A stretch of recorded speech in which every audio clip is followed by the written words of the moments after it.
Hello అండి. Welcome to my channel Aditi kitchen and vlogs. ఎలా ఉన్నారు? నేనైతే చాలా బాగున్నానండి. ఈరోజు మన రెసిపీ వచ్చేసి కొబ్బరి పులావ్. ఈ రెసిపీని నేను మా సిస్టర్ దగ్గర నుండి నేర్చుకున్నానండి. ఇది సెకండ్ టైము నేను చేయటము. ఫస్ట్ టైం చేసినప్పుడైతే అసలు ఏమీ కుదరలేదు. కొబ్బరి ఎక్కువైపోయింది, రైస్ తక్కువైంది. మళ్ళీ మా సిస్టర్ దగ్గర నుండి నేర్చుకుని ఇది సెకండ్ టైం చేస్తున్నాను. రెసిపీ బాగా వచ్చింది. స్కిప్ చేయకుండా రెసిపీ మొత్తం కూడా చూడండి.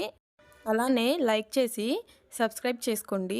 ఓకే అండి, రెసిపీ ప్రాసెస్ని చూసేద్దాము. ఫస్ట్ రైస్ తీసుకుని బాగా వాష్ చేసుకోవాలి. నేనైతే 1.5 కప్ తోటి రైస్ తీసుకుంటున్నాను.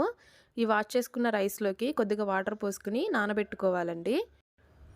నేను తీసుకున్న రైస్కి అయితే ఒక కొబ్బరికాయ కట్టగా సరిపోతుందండి. ఈ విధంగా కొబ్బరికాయని చిన్న చిన్న ముక్కలుగా కట్ చేసుకుని మిక్సీ జార్లో వేసుకుని వాటర్ ఏమీ పోసుకోకుండానే గ్రైండ్ చేసుకోవాలి.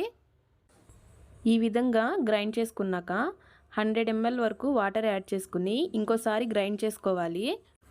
ఈ విధంగా మెత్తగా గ్రైండ్ చేసుకున్నాక బౌల్లోకి వాటర్ వేసుకుని ఆ వాటర్లోకి కొబ్బరి మొత్తాన్ని కూడా వేసుకుని 10 మినిట్స్ సోక్ చేసుకోవాలండి.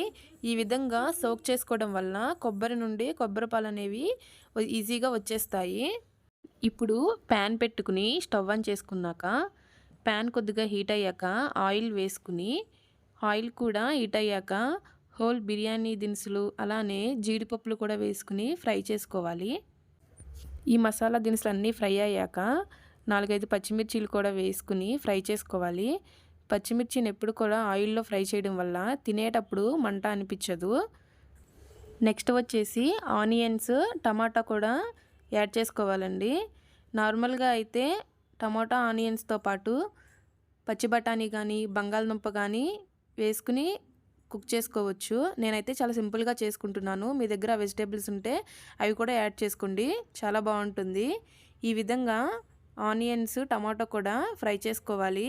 ఇవి త్వరగా ఫ్రై అవ్వడానికి కొద్దిగా సాల్ట్ని కూడా యాడ్ చేసుకోవాలి. ఇప్పుడు కొబ్బరి నుండి పాలని తీసుకుందాము.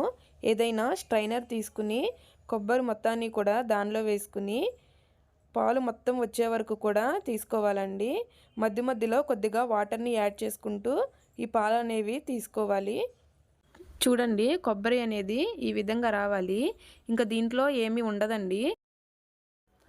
ఆనియన్స్ అనేది ఈ విధంగా సాఫ్ట్గా కుక్ అయితే సరిపోతుంది. గోల్డెన్ కలర్లోకి రావాల్సిన అవసరం ఏమీ ఉండదు. ఇప్పుడు మనము 1 టీ స్పూన్ అల్లం వెల్లుల్లి పేస్ట్ని కూడా యాడ్ చేసుకుని పచ్చివాసన పోయేంత వరకు కూడా ఫ్రై చేసుకోవాలి. ఫ్రై చేసుకున్నాక 1 టీ స్పూన్ ధనియాల పొడిని కూడా యాడ్ చేసుకుని ఫ్రై చేసుకోవాలి. ఇప్పుడు మనము దీనిలోకి సోక్ చేసి పెట్టుకున్న రైస్ మొత్తాన్ని కూడా వాటర్ వంపేసుకుని యాడ్ చేసుకోవాలి.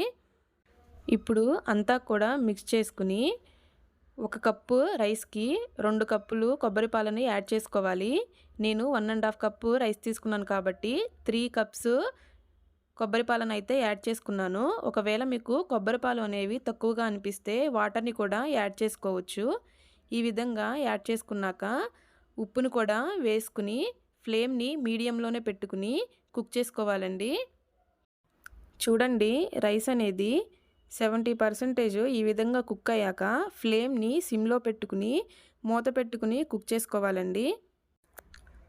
ఆఫ్టర్ 10 మినిట్స్ మనకి కొబ్బరన్నం అనేది రెడీ అయిపోతుంది.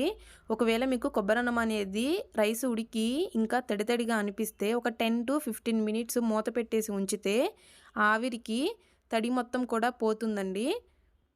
ఈ కొబ్బరి అన్నానికి కాంబినేషన్గా చికెన్ కర్రీ అయితే చాలా బాగుంటుంది.